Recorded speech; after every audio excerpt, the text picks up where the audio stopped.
Welcome to this tutorial on how to do the invisible half double crochet decrease.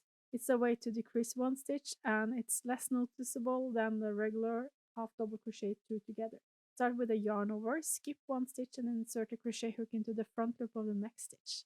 Then insert a crochet hook into the front loop of the skipped stitch.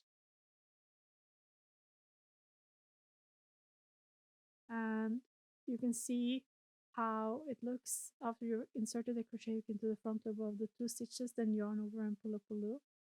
Yarn over and go through all three loops on the crochet hook. You have now done one invisible half double crochet two together. Let's do another one. Yarn over, skip one stitch, insert a crochet hook into the front loop of the next stitch, then into the front loop of the skipped stitch. Yarn over, pull up a loop, then yarn over and go through all loops on the crochet hook. You are now done two invisible half double crochet two together.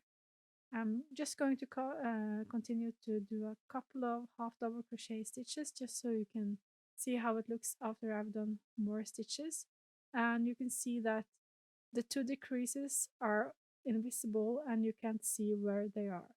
Thank you so much for watching this quick tutorial on how to do the invisible half double crochet decrease.